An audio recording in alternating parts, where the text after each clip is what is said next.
Good evening, sir. I'm Dr. Jonathan Reed. I'm new here. I've already heard about you, Dr. Reed. I'm Milton Hooks, the ambulance driver for this shithole of a hospital. That's quite a blunt introduction, Mr. Hooks. You can call me Milton. I like to speak my mind, Dr. Reed. Perk of the job. Don't judge me, and I won't judge you. I'm not sure I understand what you're talking about. Well, I'm no doctor, but I'm pretty sure a gun can't be used as a surgical instrument. You have a keen eye. I learned to shoot during the war, and have carried one ever since. Old habits die hard. No need to explain, Dr. Reed. And if you ever need a better gun, remember, I may have something for you.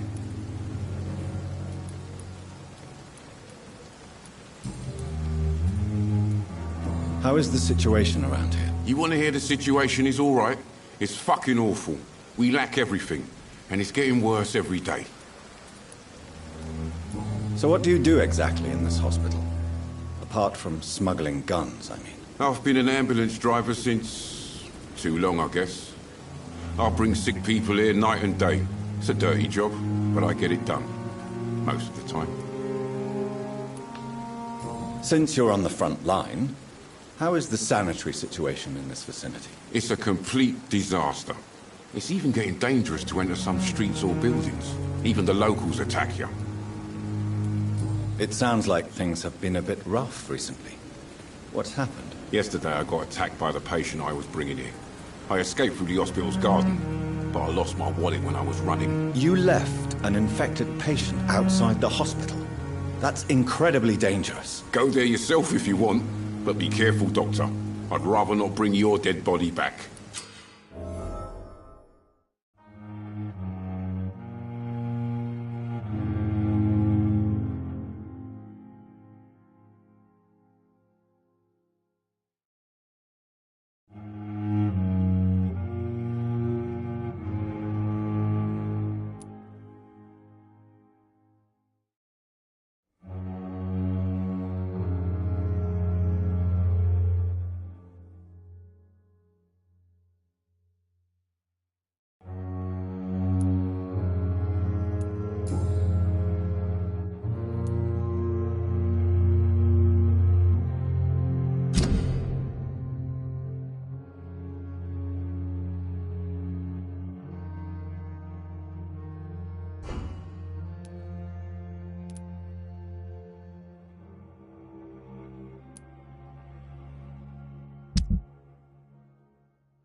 Are you really smuggling weapons through the hospital? And why not? I've already been attacked by patients, you know. And by gang members willing to steal my money. But you're not defending yourself.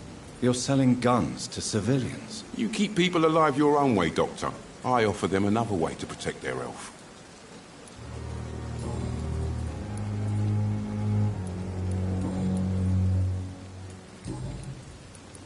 Goodbye, Milton. At least that mistress of the dark has... Good evening, nurse. I'm Dr. Jonathan Reed, the new surgeon here at the Pembroke. Dr. Swansea has already told us about you, sir. I'm Nurse Gwyneth Brannigan. Welcome to the Pembroke Hospital. Did he really? It's a good thing I wasn't hoping to keep a low profile. All members of staff have already read about your new blood transfusion technique. Dr. Swansea made sure of that. I see. Well, I'm a little surprised, but I suppose I'll just have to deal with this unexpected notoriety. You must know, blood transfusions are Dr. Swansea's primary subject of... An invisible enemy. Quite a poetic term for a disease, especially from a nurse. So, how do we beat an invisible killer? Some nurses have already resigned. I'm not familiar with all the staff yet. Perhaps you could help me. Brilliant professionals, most of them. Dr. Swansea has a gift for recruiting talent. Most of them. Is there a problem I should know about, nurse? It would be inappropriate for me to speak ill of a colleague. Is there anyone that stands out? Well, I have never met someone as dedicated as Dr. Tippett. He should be a standard for us all here. If only he were younger. Why should his age be a problem? I guess it's fair to say he's always pushing himself to the limits. He just doesn't know when to stop and get some rest.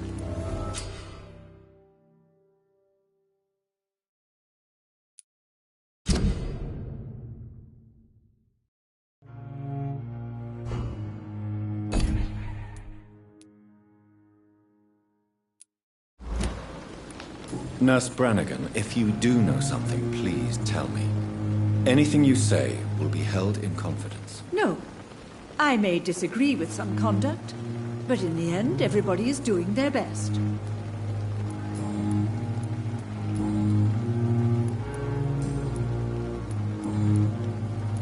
Goodbye, nurse. Call me if you need assistance. We are horrific liars. Good evening, sir. So it is true. The famous Dr. Reed has joined us. I can't think of any better news during these terrible times. Do we know each other? Actually, yes. We met once before, at the Rockefeller University in New York. Dr. Tippett, yes, I remember. I was assisting Professor Carell in his research about coronary bypasses. He had nothing but praise for you. He was also very confident about your future. And look at you now. Eminent surgeon and blood transfusion specialist.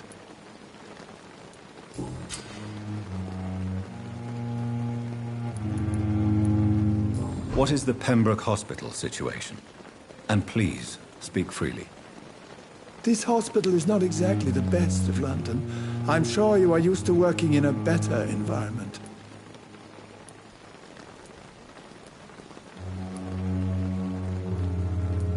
It's not exactly the best situation in London either.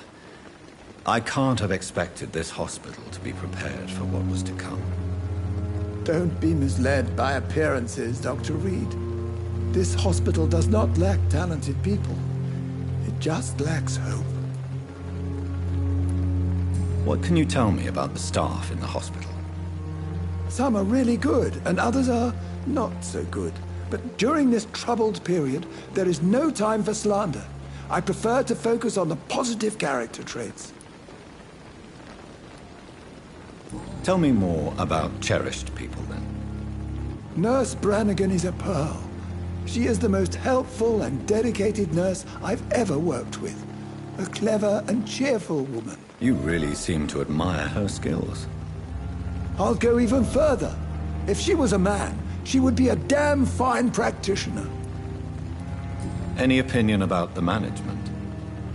I don't always agree with Dr. Swansea's reserve, but I must admit he does all he can to keep this facility running during this crisis. Ah, yes, the burden of command. I was fed up with this concept while serving as a medical officer. Don't get me wrong. Swansea's a good administrator. I just wish he would get out of his office now and again. You're exhausting yourself, Corcoran. Maybe you should think about preserving your strength. No. We must keep on healing all those poor souls. We are the last rampart before chaos. Once more unto the breach.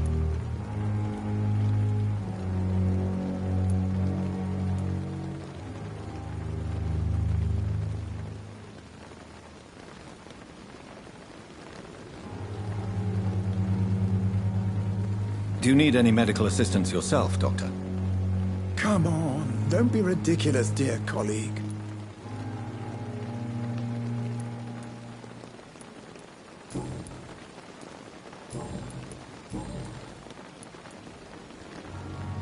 You're exhausting yourself, Corcoran. Maybe you should think about preserving your strength. No, we must keep on healing all...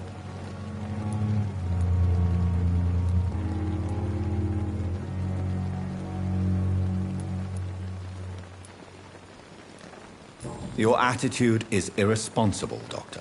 Believe me, I've seen so many medical errors caused by exhaustion during the war. You're right. This is a war, Dr. Reed, and I don't intend to surrender.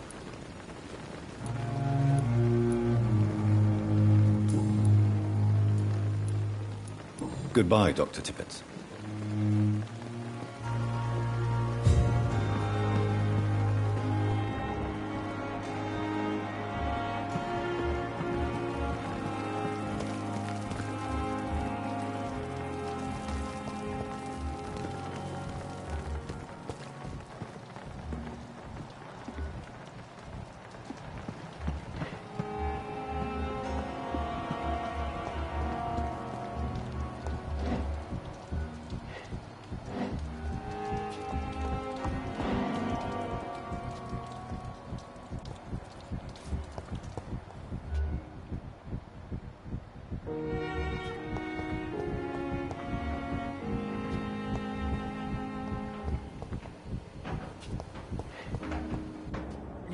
Good evening, nurse. Good evening, Doctor. I don't think we've been introduced yet. My name is Pippa Hawkins. And I'm Dr. Jonathan Reed. Dr. Swansea has recently offered me a position in this hospital. Well, it's a euphemism that your help will be appreciated, Doctor. How would you describe the situation at the Pembroke Hospital? It's serious.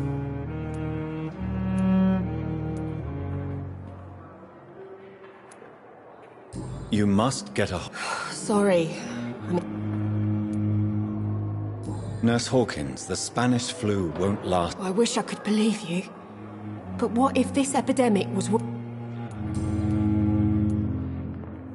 How long? Well, long enough to see that the epidemic is winning. And no matter how...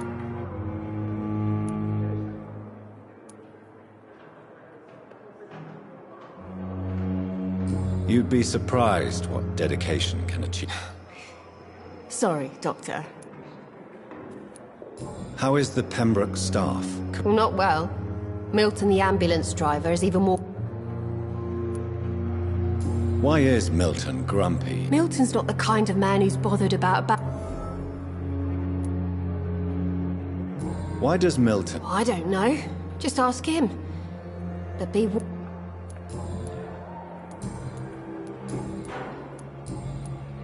Goodbye, Nurse Hawkins.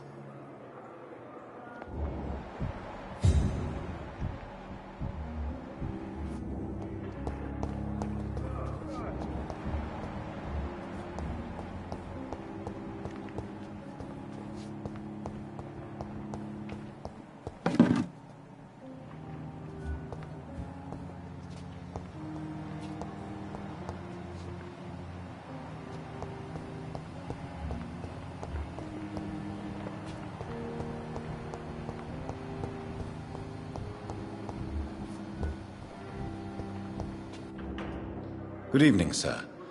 Can I help you? Unless you're here to fix my face. No. I don't think you can help me. I'm Dr. Reed. I've recently taken the position of... You guessed right, Doctor. How is your stay with us? Oh, it's bliss. Can I ask you precisely why you're a patient here? It's the pain, sir. The drugs don't work. Who is treating you? Is some... Nobody since the old and tired doctor spoke to me. You don't seem worried by that. My face hurts so much more when I smile or cry. Can I do anything? Nurses gave me a bunch of pills.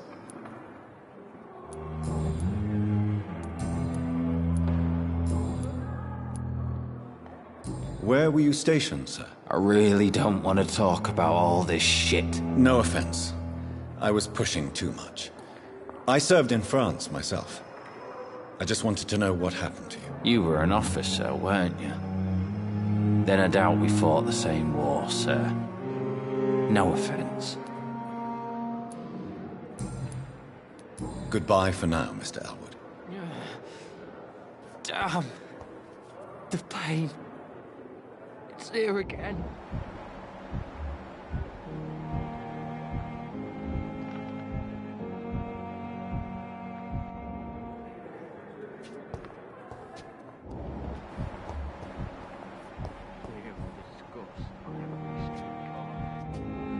Good evening, Mr. Hampton. How do you feel? Dr. Reed, is it? Oh, sir, I must apologize for my behavior. What do you mean? I was not myself in the factory. Fear and exhaustion made me say awful things to you, I'm afraid. You remained perfectly nice and polite. A little delirious, perhaps. But who wouldn't be after enduring an abduction? Thank you, Doctor. That's a relief. Now all I need to do is rest and return to my flock. How did you end up in William Bishop's den? I had received alarming news about his recent behavior. I went to his place and he refused to let me go. You dared to enter this awful place alone. You're a hero, Mr. Hampton. Or a fool. I'm just a man trying to help his friends, Dr. Reed. William Bishop was a conflicted soul, searching for light. Why did he abduct you? William was an alcoholic. His addiction suddenly changed to blood. I don't know why. Just like a patient I met here. This Miss Hawcroft.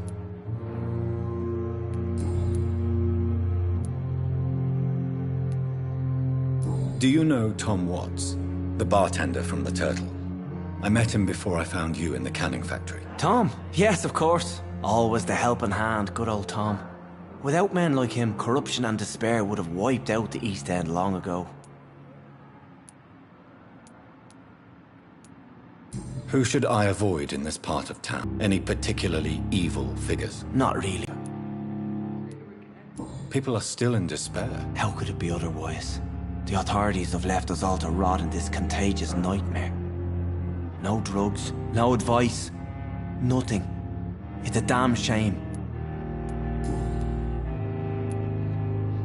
What is the general situation in the East End docks? The situation has always been tough, with a lot of tensions between the gangs and the Dockers' trade union.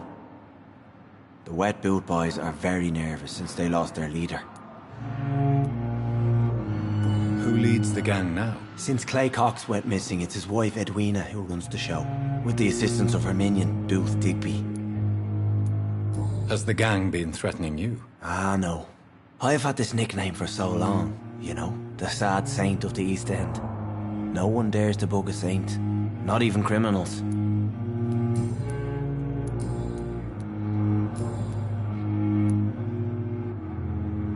What do you do for a living, Mr. Hampton? I can't help but notice the cross around your neck. I manage a night asylum for the poor and homeless of the docks, and I try to guide the lost and hesitant on the right path to our Lord. Why didn't you use your cross against William Bishop? To repel him somehow? That's a very strange question, Doctor. A cross is no magical token, if that's what you were trying to say. Not mine, anyway.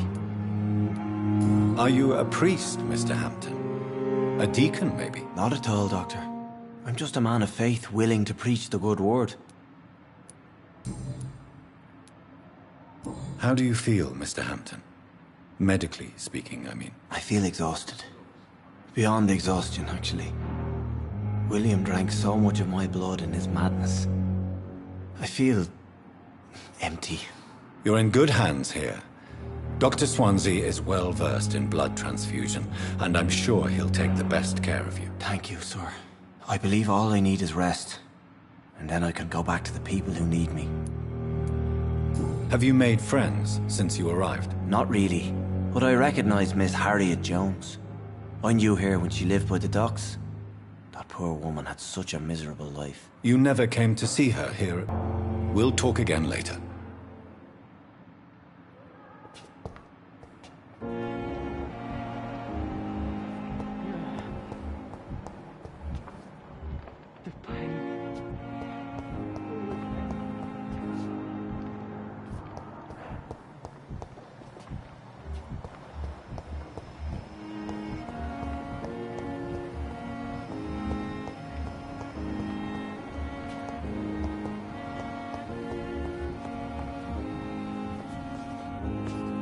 Good evening, sir. I'm Dr. Reed.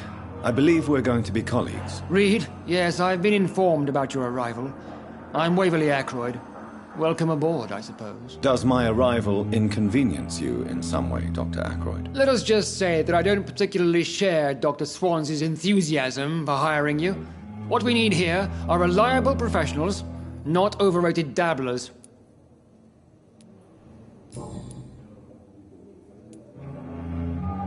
If you have a problem with me, Dr. Ackroyd, please feel free to tell me. Dr. Swansea has imposed your presence on this hospital without asking anyone's advice. The benefit of his position. But I don't agree with it. I know we've never met before, but I believe this hospital could use all the help it can get. You will agree with that, I'm sure. Oh, but I have heard about you, Dr. Reed. Of course, you can't say the same about me, since I have not wasted my time courting the press.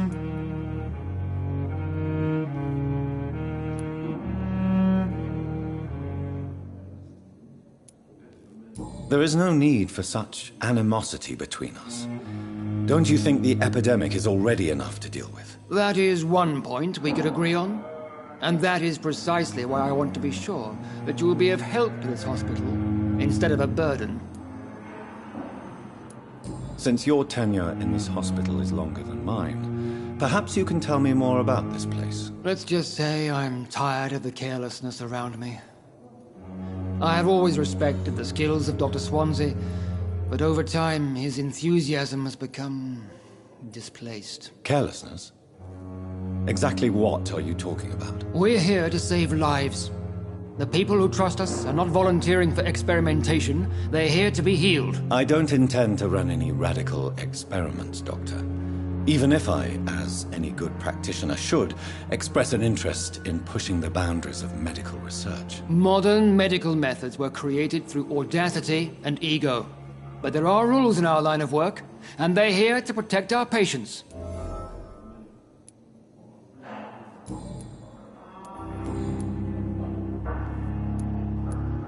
It seems you have bad memories of your military service. I refuse to see this industrial slaughter as scientific progress.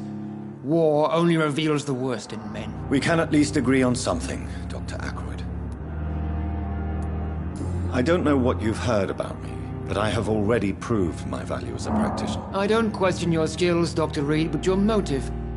Is it money, fame, or are you truly dedicated? And what exactly is that supposed to mean? I served in the war just like you.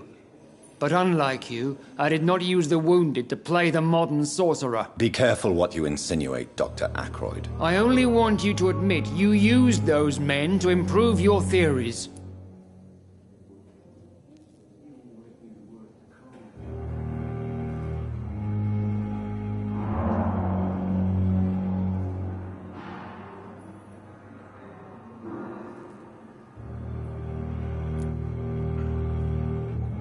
This is ridiculous. My blood transfusion technique saved many lives, and you know it. You see? That is exactly what I hate about people like you. You avoid this kind of accusation instead of facing reality. Thank you for your time. We'll talk later.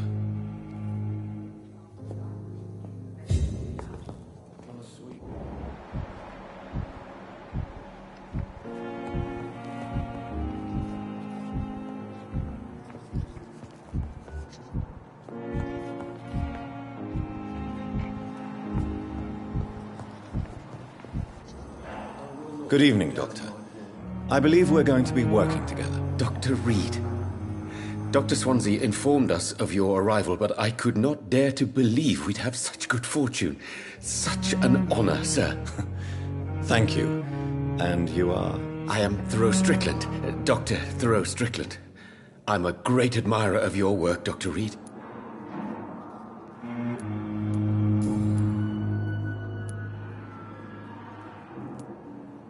Please, could you tell me something about yourself? I'm a great admirer of your work concerning blood transfusion, Dr. Reed.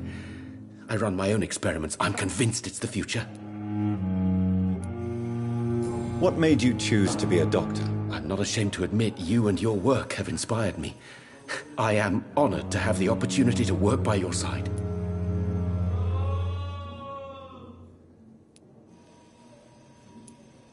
I'll give you some advice, but understand that nothing beats practical experience, which can be exhausting and solitary work. Of course, sir. And don't worry, I will never allow myself to be a burden, neither to you nor this hospital. I based my technique on my mentor's research. He helped me perfect my method. What is yours? I'd rather not talk about it. For now, it's just theories and first approach. My process is purely experimental and unsuccessful. As long as you're cautious and methodical, you may remain empty-handed, but you won't fail. You're not the first one to warn me, but I am convinced knowledge is the main weapon against the ravages of this epidemic.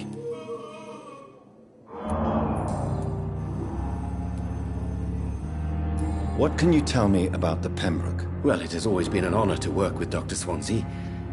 But with your arrival, I can't think of a better opportunity to learn about blood transfusion. Do you need help with anything in particular? Well, yes, maybe. I'm waiting for a batch of products I ordered for my personal research, yet my supplier seems to have vanished. Do you want me to play the errand boy for you? Oh no, Dr. Reed. But if you went personally to his shop, what with your reputation and all, he wouldn't dare to refuse the products I need. I see. Well, give me the address, for I may pass by if I have time. You seem quite optimistic. It's a rare and precious attitude in these difficult times. I'm convinced that this epidemic is a test of endurance and dedication for us men of science. Questions remain about our capacity to resolve the situation. True, true.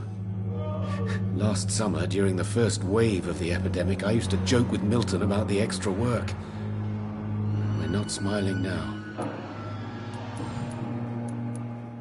What do you think of Dr. Ackroyd's aversion to modern medical methods? It's a shame he's so narrow-minded.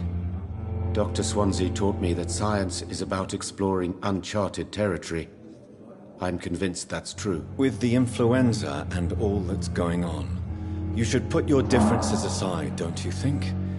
Why is it so difficult to work together? I believe that if Dr. Ackroyd had been the one to discover the transfusion process, he would be the first to recommend its use. So you believe it's just a question of jealousy and pride? Dr. Ackroyd is as proud as he is blinded by his obsolete concept of medical science.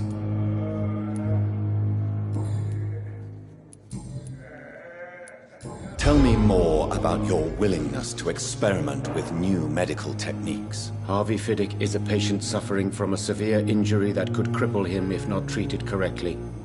I'm convinced your blood transfusion technique could help him. What is it you really want? To save him, or to prove your point? Fair question. I want nothing but to save my patient, Dr. Reed. Especially since I know Mr. Fiddick's story. Tell me Mr. Fiddick's story. Our first diagnosis was compromised because Mr. Fiddick lied to us about the real origin of his injury. He first claimed it was an accident. But why would he hide such crucial information from us? Because he is a proud father, ashamed of putting his children at risk because of his own negligence. This personal involvement could also appear to be a lack of impartiality. You must know that a good surgeon must remain neutral. I agree. But that does not excuse Dr. Ackroyd's behavior. A man who did not even take time to converse with his patient. Do you think keeping his distance was a mistake? All I know is that I'm taking care of human beings with desires, hopes, and fears. Not some biological machine comprised of blood, bones, and flesh. Goodbye, Dr. Strickland.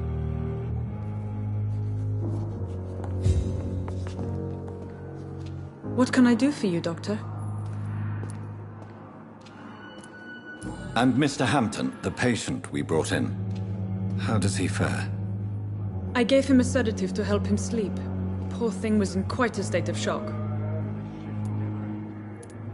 What kind of man is Dr. Swansea? Well, you accepted the job from him. I thought you would have known about your employer.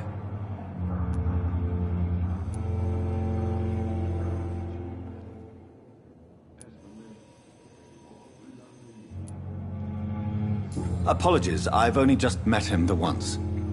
This is sudden. I've only just returned to England. Dr. Swansea is a brilliant surgeon and the most compassionate physician. It's right to assume Dr. Swansea knows far more about me than I do about him. You'll get to know him soon enough, and better than me. The administrator has better things to do than mix with us.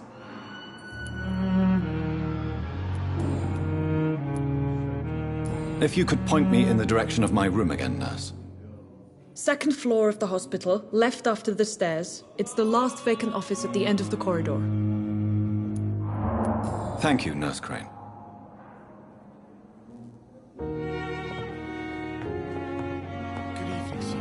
This hospital seems to be falling apart. But in the circumstances, I'm willing to give you the benefit of the doubt. Always needed words to call. So many deaths. Still not coming. How can we be sure we're making a difference?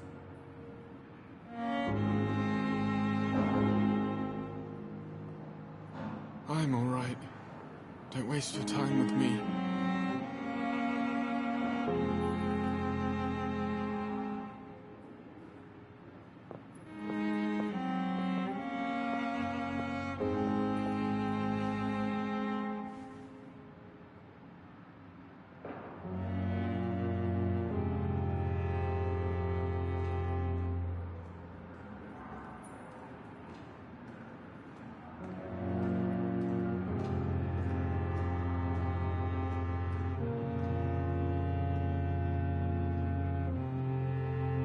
Good evening, sir.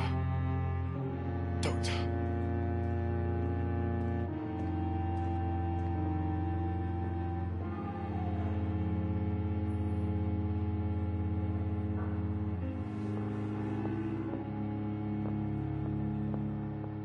This hospital seems to be falling apart. But in the circumstances, I'm willing to give you the benefit of the doubt.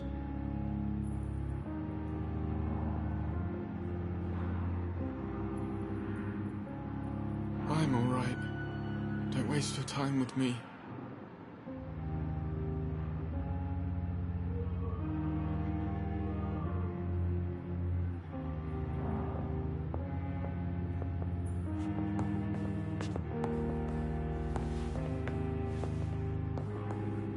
Good evening, madam. Can I help you? It's my son who needs you, sir. I'm Dr. Jonathan Reed. How can I help your son? I'm Beatrice Goswick, mother of Mortimer Goswick. Could you check on him, please, Dr. Reed? I've heard much of your talents as a physician. Good evening, sir. Doctor. Goodbye, Mrs. Goswick. Always knew the words to calm the children. Good evening. I'm Dr. Reed. Can I help at all? No, Really? Why are you here, then? I don't want to talk. My throat hurts too much. I suppose that this pain is the reason you're here. Is someone taking care of you? Yes, Could you at least tell me your name, sir? Mortimer. Mortimer Goswick.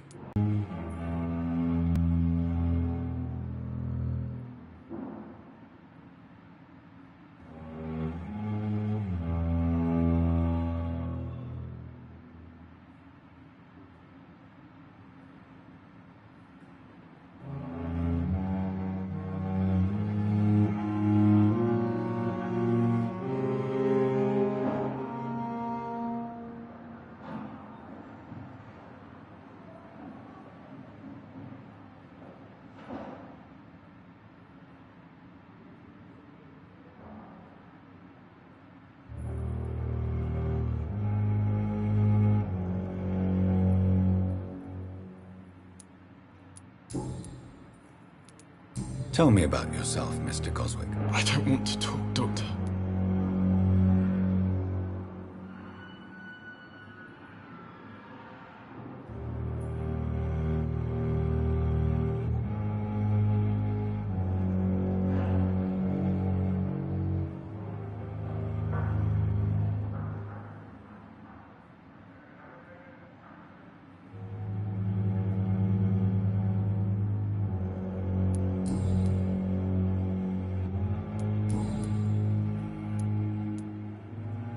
How painful is your throat, Mr. Goswick? So painful I'd rather not talk at all, Doctor.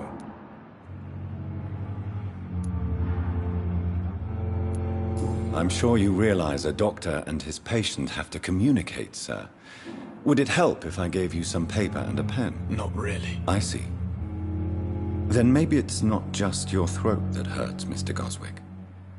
Perhaps your sore throat is just the consequence of something more hurtful. Yes, maybe. But I don't want to talk or even write about it now.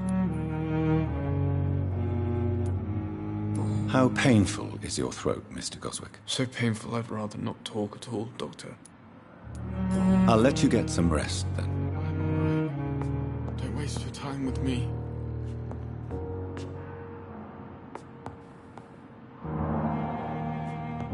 You always knew the words to calm the children. Good evening, Doctor. How is my son doing?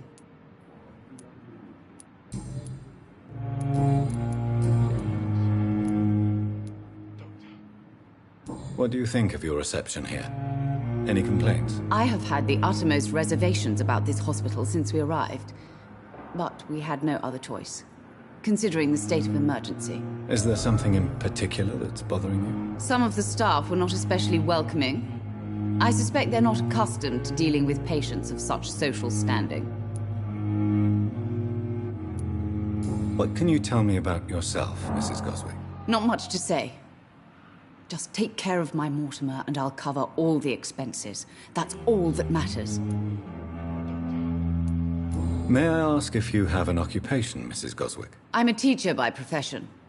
I teach young women who are more ambitious about their futures than their families. Are you really that rich? Most of the patients here are of a more humble origin, if I may say so. Yes, thanks to my husband. May he rest in peace. I can cover any needed medical expenses.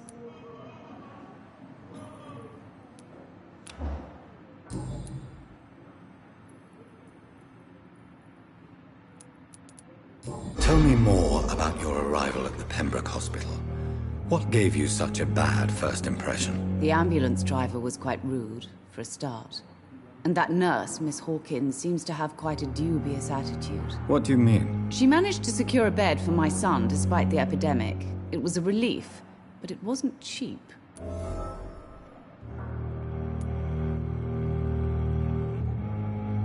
I share your concern, Mrs. Goswick. Be sure that I'll talk to the people involved. I don't expect compensation, Dr. Reed. But I'm aware such behavior would not be tolerated in other hospitals. She charged you for a bed? Yes, and I paid without question, considering the urgency of the situation.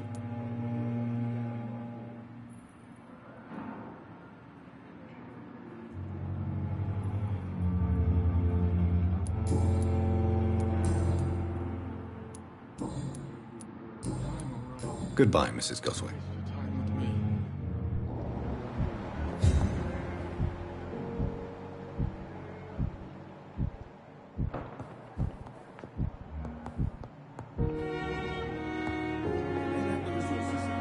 What can I do for you, Doctor?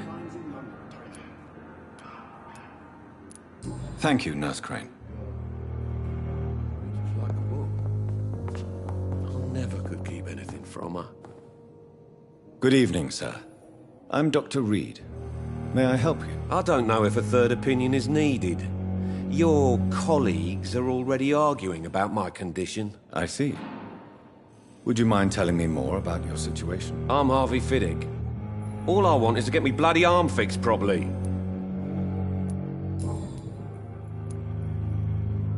Tell me about your injury, Harvey. Why do you feel so guilty about it? My wife died because of me. And now I may lose everything because I've been careless enough to hurt myself.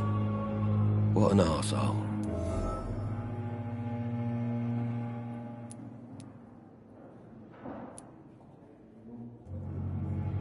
How could your job be responsible for your wife's death? I was working a double. She went out to bring me a hot meal and got caught in a German bomb raid. You can't hold yourself responsible for your injury, Mr. Fiddick. Unless you tried to hurt yourself. Of course I didn't hurt myself. But I can't work until my arm is fixed. My children need to eat, Doctor.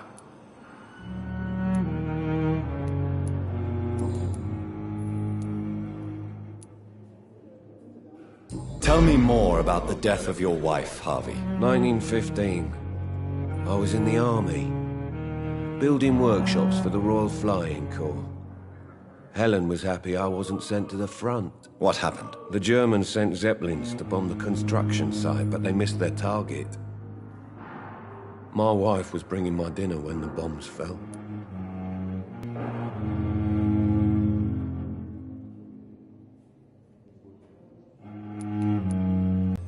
Truth is, I have no idea. I just know that I'm all that me kids have. Poor little bleeders. How are your children after losing their mother? They were smaller then. The only good thing about this is my Helen didn't bring them with her that night.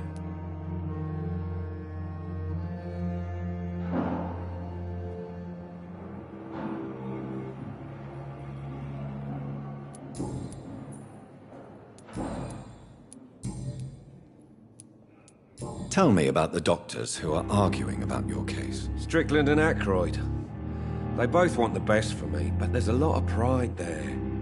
Doctors are no different from carpenters, it seems. What do you mean? I often had professional arguments with rivals on a building site.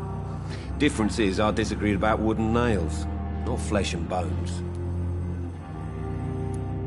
Tell me about yourself, Mr. Fiddick. I'm just a regular guy waiting to get his arm fixed, so I can return to work and to my family. I was more curious about what you were doing before being hospitalized. I'm a carpenter, and a good one too.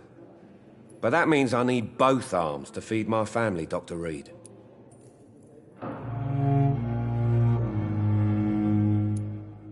Are you satisfied with your treatment here? Well, it's clear that I've chosen a bad time to be injured. Forgive my bluntness, but you seem overwhelmed by cases of the flu. I won't lie to you about it. I'm afraid we are. Are you sure you don't want to operate yourself, Dr. Reed? I have the feeling you're very capable. And your colleagues seem to think so too. In other circumstances, you would be right. But for now, I don't think I can take on the responsibility. My apologies.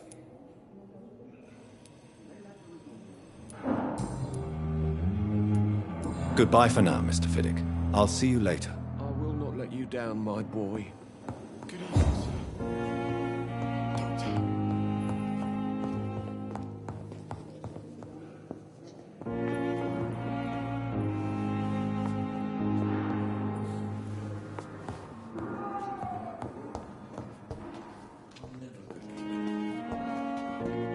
Good evening, Dr. Strickland. And good evening to you, Dr. Reed. Can I be of any help?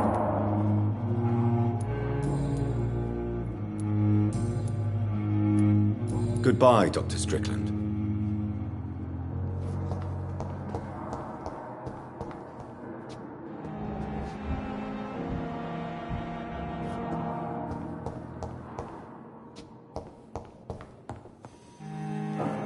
I will not let you down, my boy.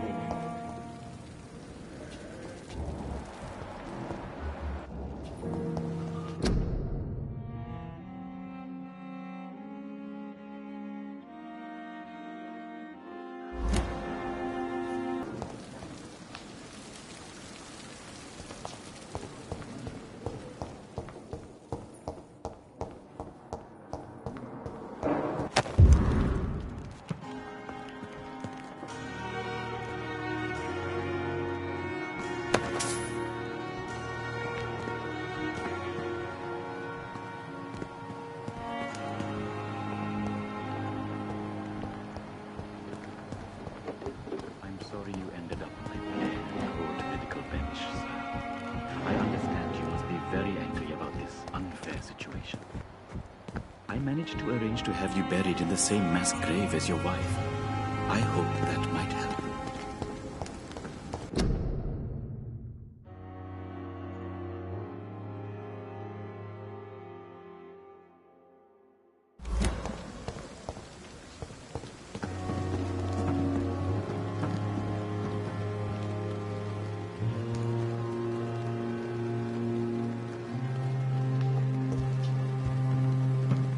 It's locked.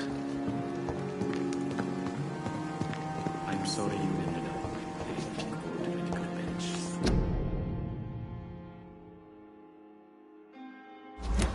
I understand.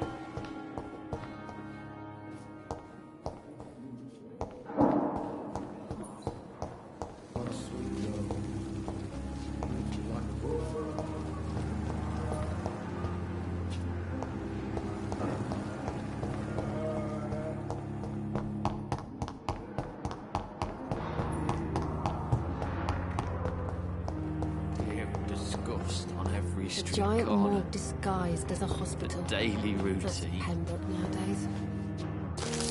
I wonder what you're... Good evening, miss. I'm Dr. Reed, the new surgeon at the Pembroke Hospital. And who are you? Your name has no meaning to me, mortal. You're nothing but dust blown by the winds of eternity. I beg your pardon? What are you begging for, mortal? My clemency? Well, tonight maybe I'm inclined to mercy. You'll never forget the night you met Thelma Howcroft. You keep calling me mortal. Why is that? And if I'm mortal, what are you? Well, Dr. Reed, if you must know, I'm a vampire. And why do you believe you're a vampire? I don't need to. It is what I feel within this hollow shell of flesh. I see. Have you ever heard of Cotard syndrome, Miss Howcroft? Never. It's a mental illness discovered by a French neurologist named Jules Cotard. The affected patients are delusional. They believe that they are putrefying, that they are dead, a ghost or a ghoul, or in your case, a vampire. Delusional, you say? Oh, sad and petty mortal. You can't even begin to understand the concept of immortality. And you think it is I who am delusional. Please, describe to me how you feel. What is it like to be a vampire? I can hear my body crumble from the inside as my flesh cracks and fades. I sense the last pulse of postulant blood within my drying veins. I need new blood. I'm assuming you must be a patient here. Am I right, Miss Howcroft? It's only a cover. To hide from my enemies. I can leave whenever I want. As a woman, a spirit, fog, or bat. Who are these enemies you mentioned? Can you describe them? I cannot say for sure. But I sense their eyes on me from nearby. I feel them watching me every time I visit the garden near the morgue. The staff here are not your enemy. They're here to help you, to care for you. I'm not speaking of the doctors in white. I'm speaking of the men and women who hunt me. For I am a vampire. I see. Don't worry. These people will not find you here. I'll personally make sure they leave you alone. Thank you, mortal. But do not interfere with them, for you are no match for those that hunt me.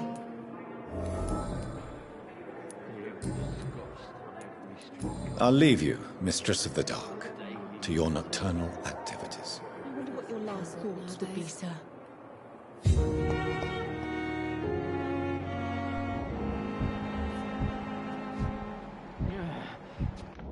Damn. So many deaths. It's here again.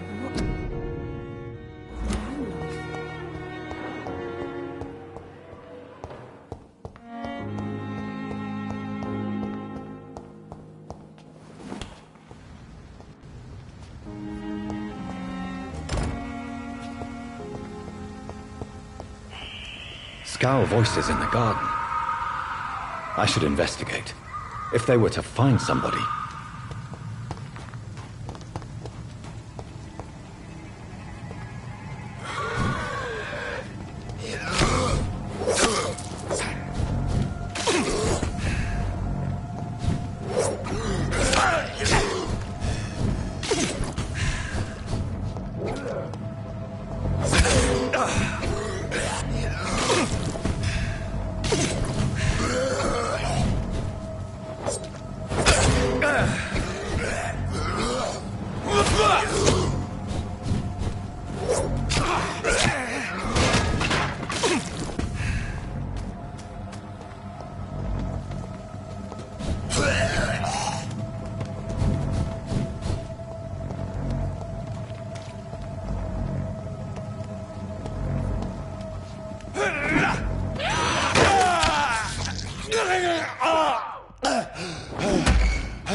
Good evening, Milton. Good evening, Doctor. Still trying to save lives?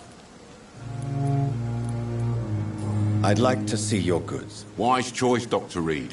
A reliable gun is what everybody needs these days.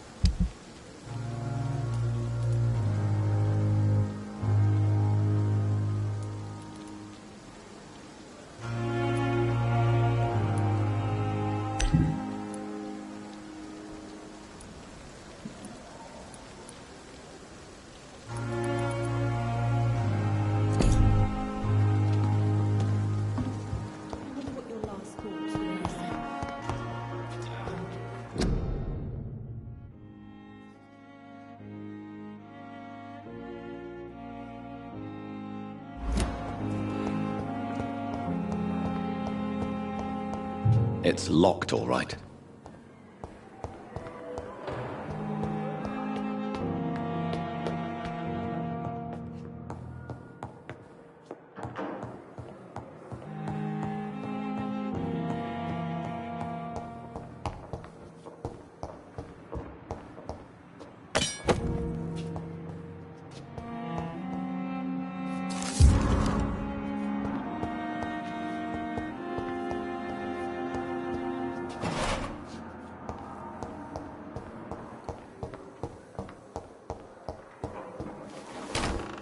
This must be the place. It's definitely relegated to the shadows. A kingdom of my own. At least I won't be sleeping in a coffin.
William Bishop's blood is much more unstable than human blood and shows extensive mutation. But this is not what happened to me. The sun is about to rise. I can feel it. I'll continue tomorrow night. I have so much time now.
If I'm to stay here until my research is complete, I'd better learn to hide my true nature from the mortals. But what about my thirst for blood?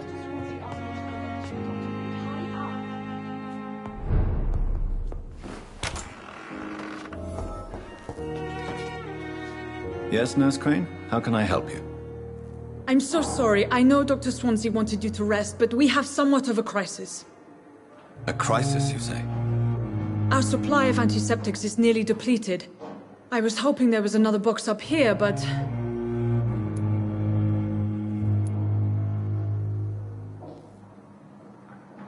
What type of hospital are you running? No antiseptics? You have been away too long, Doctor. With the war and now this epidemic, supplies have been running scarce for months now. I may have a solution. In France, during the war, drugs shortage was a daily problem, and we had to use our wits to overcome the shortages. However do you mean? If combined correctly, certain household chemical products can be used in a pinch instead. Now, where's the hospital storeroom? The storeroom? Fat chance. This is the Pembroke, and space is luxury we don't have. Everything used to be stored in the old morgue. Perhaps I should look there first. Where is this morgue? It's the large building behind the hospital. You'll need to go in the back door because it's been sealed off for sanitary reasons. Take this key. It opens a small back entrance at the end of a narrow street. The abandoned morgue behind the hospital. A small door at the end of a narrow street. On my way then. Thank you, nurse.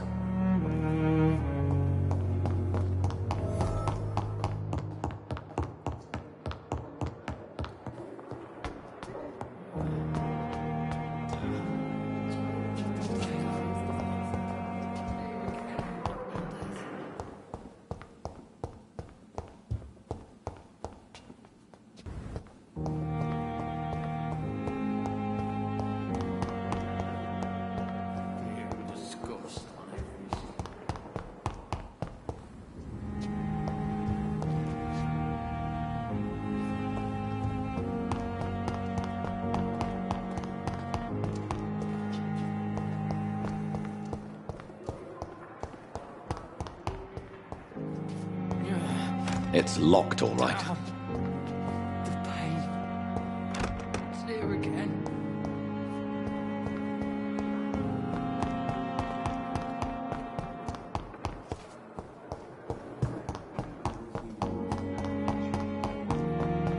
As for me,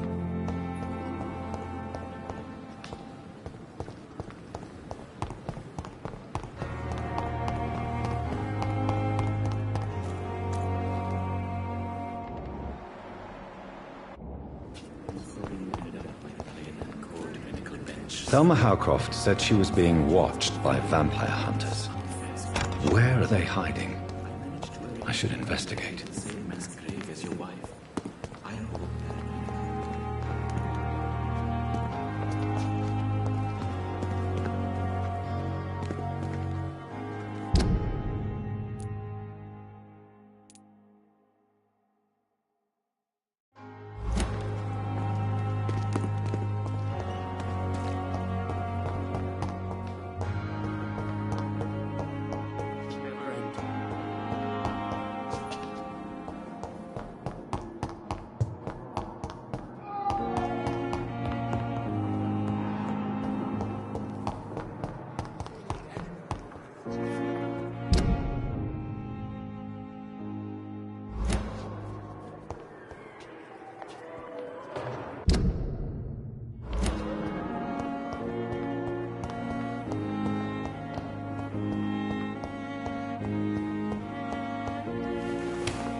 It's locked, all right.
It's locked.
I cannot enter.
Behavior is similar to the infected William Bishop. Must be the same strain. This sickness moves faster than influenza.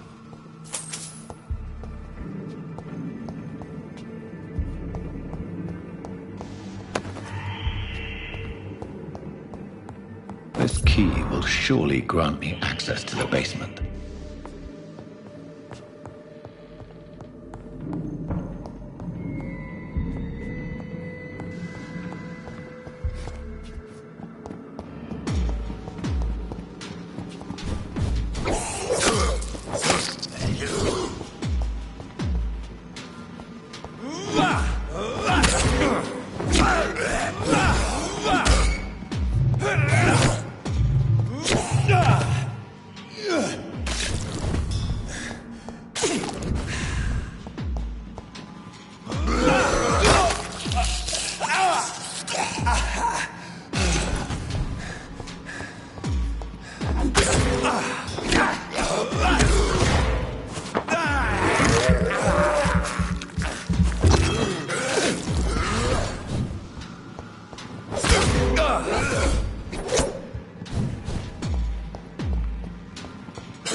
It's locked.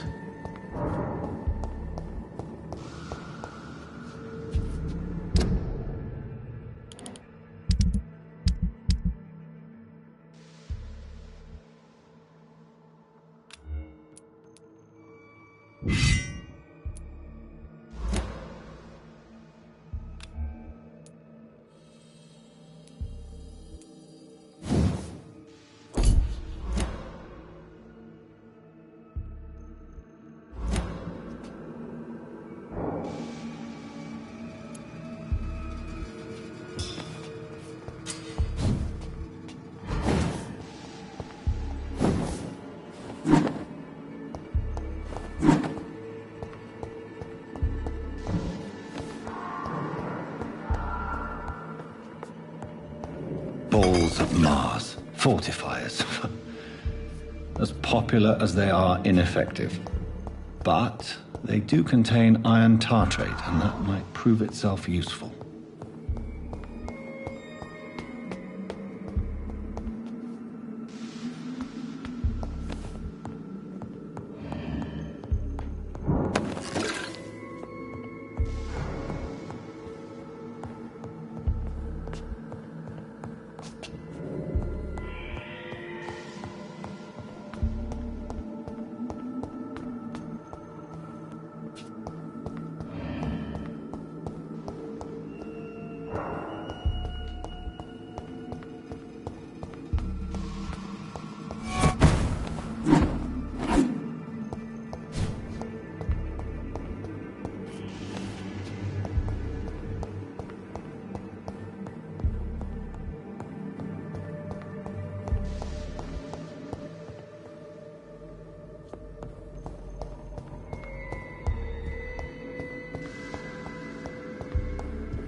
These skulls feed from corpses and the husks of animals.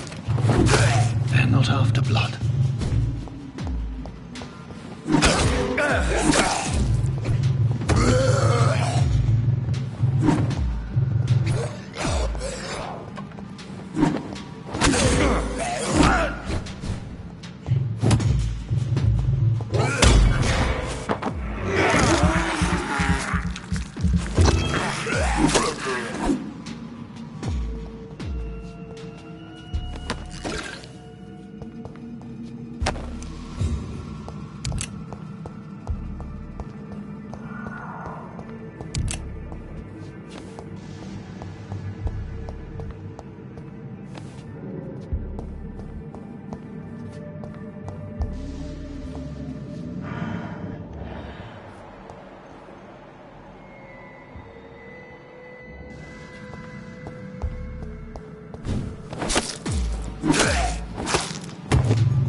It's locked.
can be so ferocious.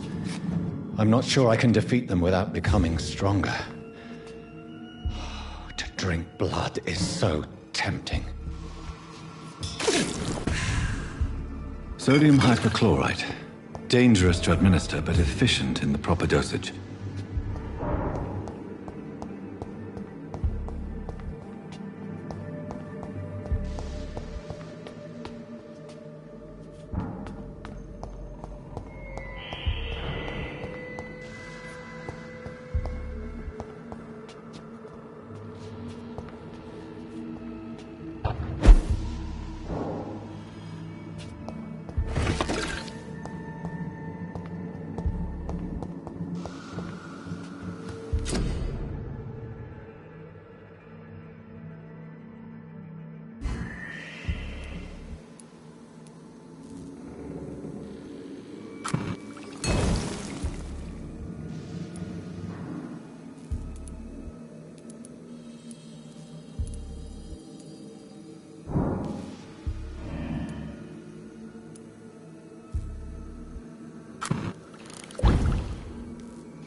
It's locked, all right.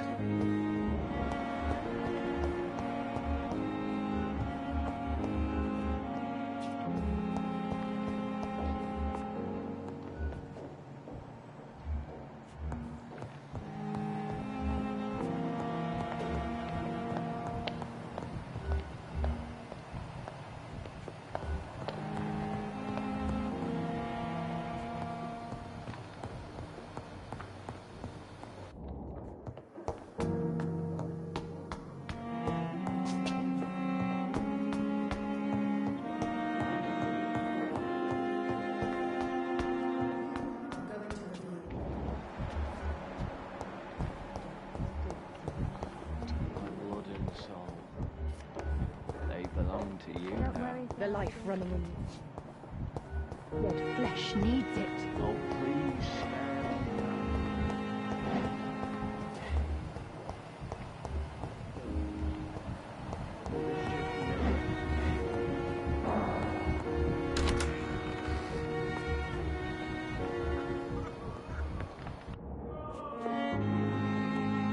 Finally, you've returned, Doctor.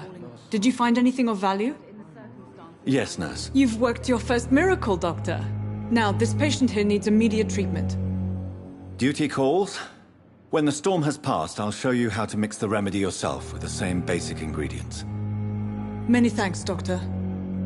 When you've finished, you ought to report to Dr. Swansea in his office. He's been looking for you. Seemed pressing.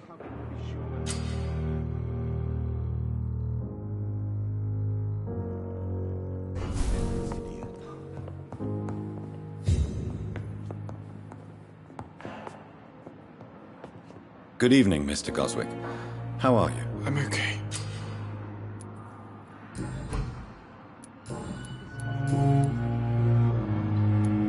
Why did your mother have you hospitalized here? She seems convinced this is a bad hospital. My mother just wants the best for me. She won't rest while I'm here. She'd go all the way to hell and back to help me. Pembroke Hospital may look unorthodox, but rest assured you're in good hands here. It's not me you have to convince, Dr. Reed. It's my mother. Is your mother bothering you? As your doctor, I can ask her to leave you alone if you would prefer. That's tempting, Doctor. But you have no idea what my mother is capable of. She would tie herself to my bed if you asked her to leave.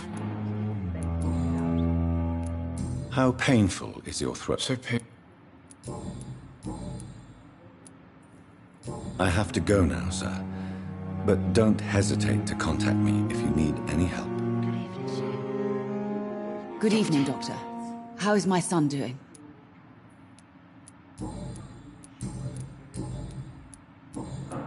Goodbye, Mrs. Goswick.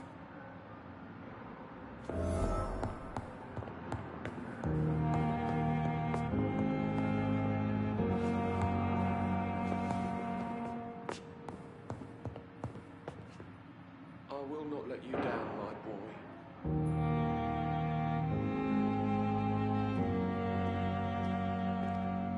I'm all right.